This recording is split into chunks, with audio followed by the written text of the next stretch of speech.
there, it's Robin from Sheer Fun Sewing. You know we love sewing and we're so enthusiastic to be sewing at home. But how many of us sewists think about safety? I'm going to give you 10 top tips about sewing safety that you maybe haven't thought of, but maybe you should. Number 1, sharps. So I gathered together all the sharps I could think of in sewing, and undoubtedly there's even more. I came up with probably about 3 different pairs of scissors that we often use. First of all, we've got paper scissors for cutting out our patterns. You say, well, paper scissors can't really be very unsafe. Well, think about it. Yeah, normally they're not, but what if they fall off the table and they hit your foot, or they hit your leg, or they hit someone else, or maybe you accidentally knock them off your pattern table and they're on the floor and somebody steps on them and cuts themselves. You never know. So even paper scissors. Look at these babies, nice and sharp. Oh my gosh. So you can see, oh, don't do that. You can see how bad these things are. They're really heavy too. So your shears could really hurt somebody. They could hurt you. So another one, honestly, even your pinking shears could hurt somebody if they're put in the wrong place. So what should you do with sharps? You've got to store them out of your way and in a place that is not going to let them fall over and hurt someone. So maybe you have a little box near you or your sewing basket that you can put them in when you're not using them. Think about some of the other sharps that you use in sewing. Now, some people have little scissors. I use snips, right? These are really sharp. I mean, really sharp. So those could be quite dangerous. A simple seam ripper like this could actually really hurt somebody. So, and especially, you know, so often when we're sewing, we're going fast, things get knocked over and they could end up on the floor. So you really have to be aware of where your sharps are. And lastly, but not least, the dreaded pins. And there's so many things I could say about pins. And when you're sewing, how often do your pins end up on the table, not back in the pin cushion? In between times when you're sewing, when you stop the machine, be aware of what's around you and put the pins back. A lot of sewists use this. It's a simple hollowed out can. Drop the bent pin into the can, it's gone. And then when you finish sewing and you're cleaning up, you can just take this and you can throw the pins in the garbage. And speaking of garbage, these are really great to have. You can get rid of not only pins, but extra fabric, remnants, extra papers, all sorts of things that you don't need, and you can do it while you're sewing. The next thing to think about are cords. Now, cords in the room, it doesn't just have to be this, like this, is your sewing machine cords. Think about how much of this could possibly be tripped on. It's not only the sewing cords, it's the cords that are in the room. And the more and more cluttered it gets, the worse the safety features go up. Here's another one, the iron cord. Oh gosh, the iron cord, you can trip on it and then it's gonna be chaos. These things are really heavy and they are hot. So be aware of the cords. And what you want to do is try to have the cords behind things so that they're not gonna be in the open and in the way of the walking paths for people to trip on. Number 3, we just talked about the iron. Hot surfaces. Think about how you're ironing. Do you put your hand in front of the iron when you're sewing? Well, if you have been, don't do it anymore. You have to have your hands behind the iron and you need to sew in front of them. I know this sounds obvious, but you wouldn't believe how many times people don't do that. So your hands go behind and you iron in front. Another thing is that sometimes you're pre-steaming fabric, so you can have all the steam coming down from underneath the iron. Another thing is that after you use it, empty it, okay? Because having water around, you've got electricity, it's not good. Put it away. You know, it really occurred to me that the iron is pretty heavy because if it falls over, it could really hurt you. It could fall on your head. It could cause somebody, who knows, a concussion.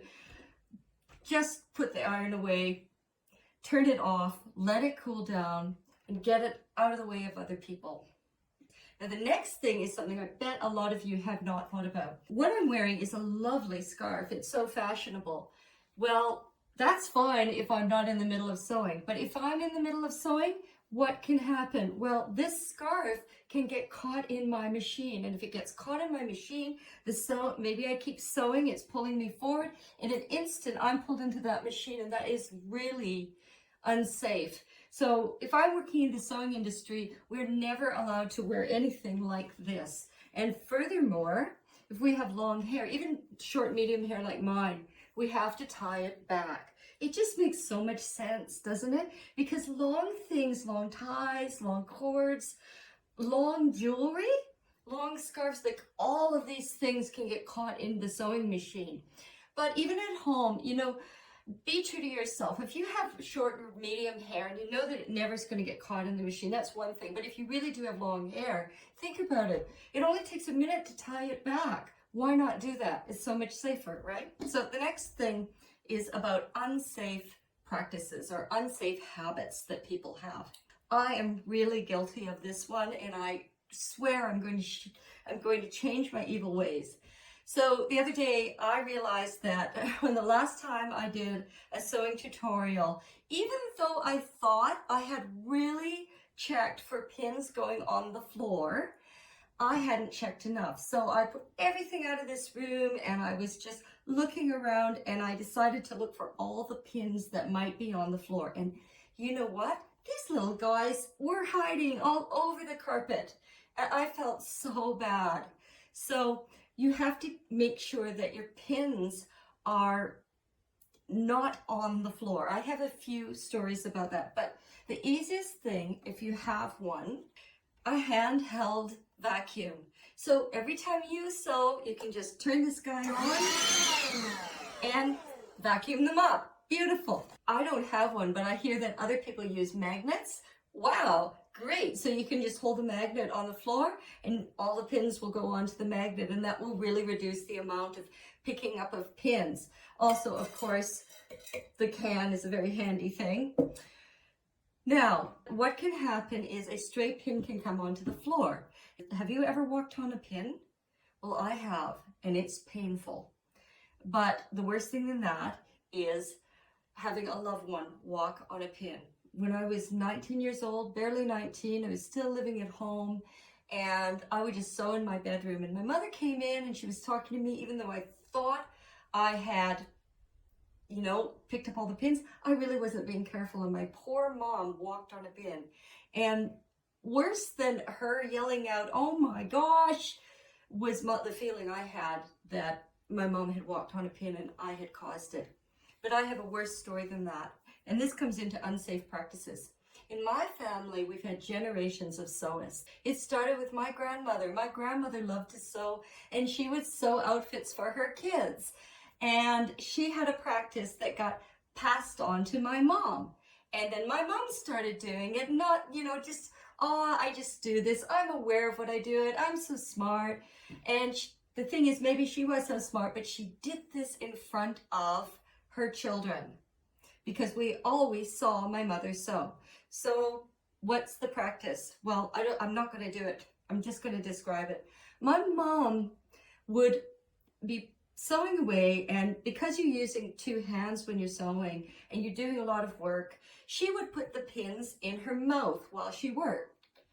Now, this is an old practice. I don't know if you've heard of it before, but people have actually done this. My grandmother did it. My mom did it. And so what happens? Well, my sister and I used to watch our mom sew from time to time, and so we picked it up. Now, when we were teenagers, we started sewing in high school, and we're about 14 years old. My sister turns 14. I'm the younger one. I hadn't done this yet, but my sister was in sewing class, and just like her mom, she put the pins in her mouth. Okay, now the first thing you're going to think of is, how about that teacher? Well, don't blame Mrs. Transfield. Mrs. Transfield did nothing wrong because she taught the kids to never do that. She had whole safety things in the room. But because my sister was in junior high, she acted like a kid in junior high. And it's very difficult for the teacher to be watching all the children in the room absolutely for every hour and every minute. They are kids. So my sister didn't listen to the teacher, and she just did what her mom did, and she put the pins in her mouth. Her friend comes along and, being kids, steps on her foot. The reason is because they were stepping on each other's foot to make the other person go, oh, just being girls.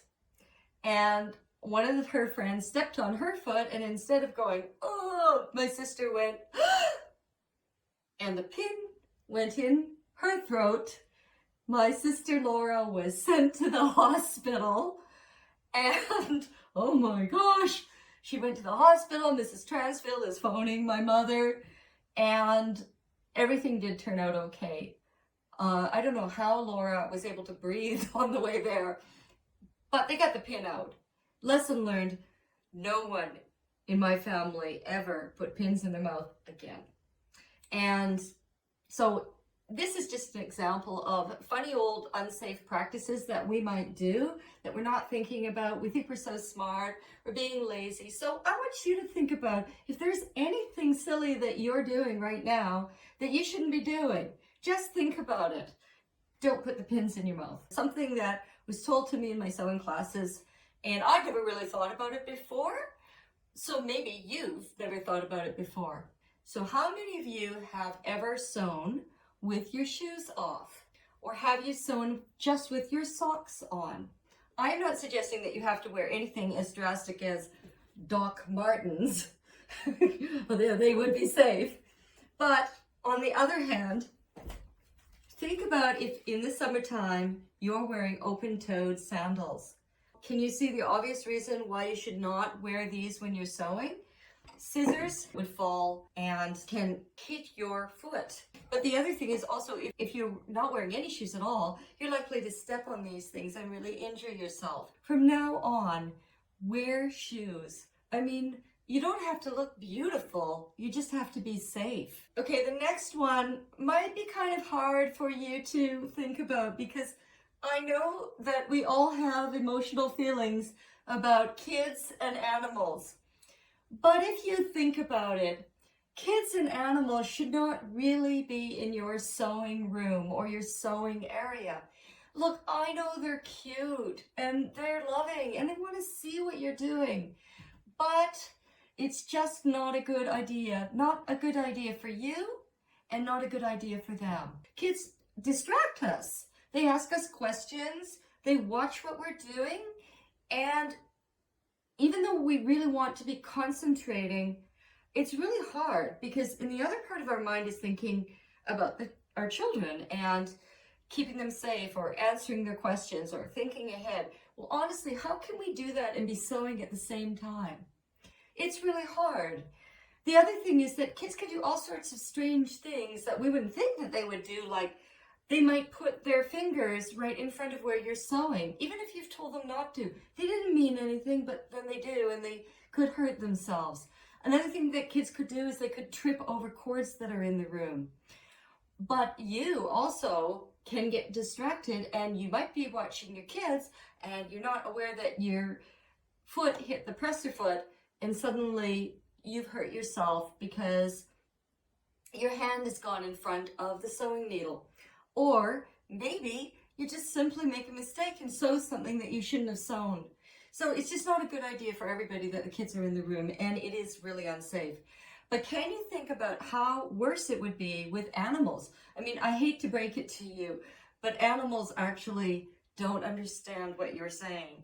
So if you say, Binky, could you please not get in front of the sewing machine? I don't think Binky the cat or dog is really going to listen to you.